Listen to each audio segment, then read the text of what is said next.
Baybayin mo lang to, dire-diretso to. Ang tagos nito is Diversion Road. Pinakaunang kamilya to sa Butuan na, ito siya. So dito kayo dumaan ha pag mga rush hour kasi mas maganda talaga dito. Ito na yung City Montalban Street.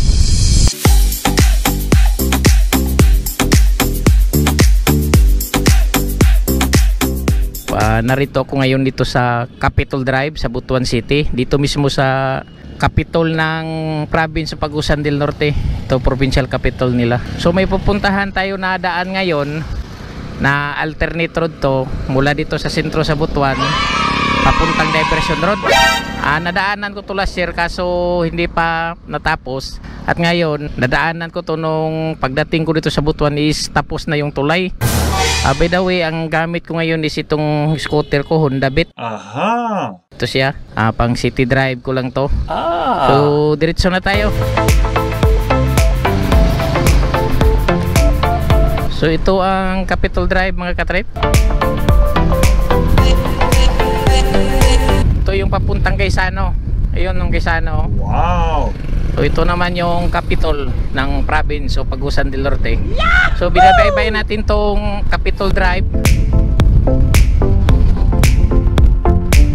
At dito tayo kakaliwa sa City Montalban. City Montalban Street. Pinakamarking mo dito is ito yung Grand Palace Hotel. Kakaliwa ka dito. Ito tayo kakaliwa. You know.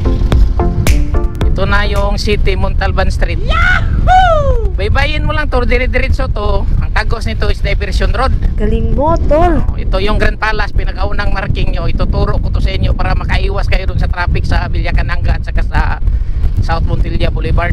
Yeah. So diretso lang kayo dito, no? Villacananga, Barangay Villacananga ang ano natin dito. Walang problema to, simentado na to lahat. Kabisado ko tong daan na to. Galing mo, tol. And then pangalawang marking mo dito isang simbahan na Immaculate Conception. Siguro familiar na kayo dito kasi kahit yung pinsan ko dito ikinasal. Ito siya. Yan ang Immaculate Conception Parish. Ganda, kulay blue. So tuloy-tuloy tayo, no? May maraming subdivision ang madadaanan natin dito. Dito yung Sinto Subdivision, Fairmount Subdivision, ito yun. Umiiwas kayo doon sa matraffic na Villacananga Road at saka doon sa South Montilla Boulevard, lalo na pag rush hour, alas 6 ng umaga, alas 7, alas 8. So, dito ka dumaan, dito maluwang at saka maganda na ang mga daan kasi inano na bagong ano pa to, bago pa to natapos nung pag-alis ko last year. Puspusan ng ano nito, ito pala yung Mirabel. Ayan o. Yan siya, Mirabel. Ito naman yung Camilla. Dati kasi dito siya ang pangalan ng Camilla, kaso tinanggal, nilagyan nito. Oh no! And then nilipat ang pangalan. Ayun siya, Camilla, Butuan. Pinakaunang Camilla to sa Butuan na, ito siya.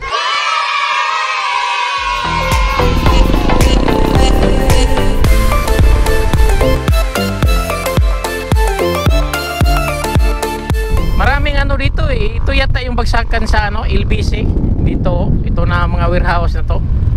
Maaga pa kasi wala akong makitang panel dito ngayon ng LBC kasi pag working hours na is maraming ano dito. LBC, ayun pala, ayun sa likod oh.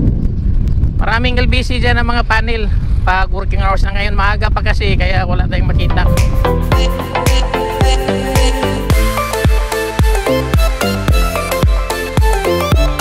Kung napanood nyo yung video ko na doon ako nag-entrance sa Sport Complex sa Libertad, dito ako tumagos. Teachers Village to eh.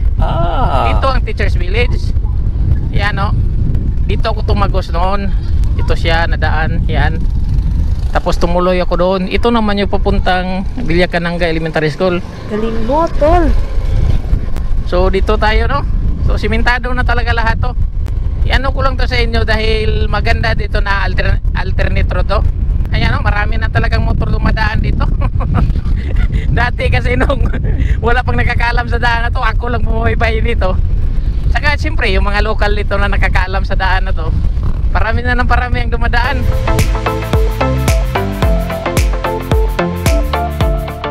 Ayun o, tapos na talaga ang tulay o.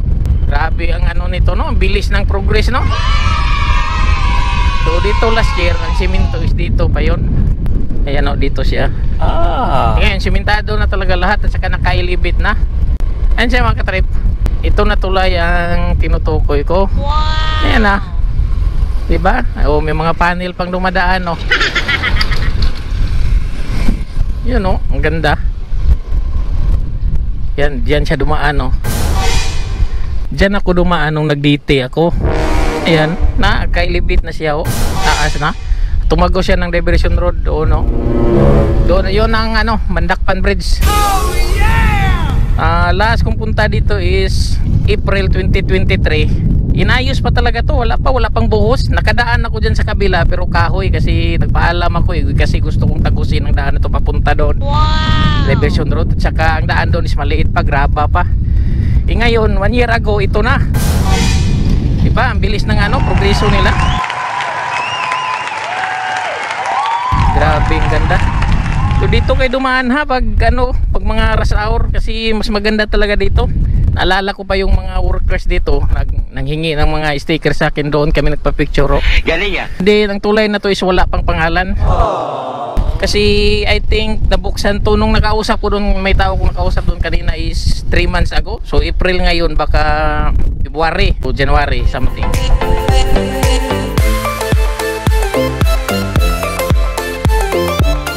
So tutuloy tayo para makita nyo kung saan ang tagos nito sa diversion road.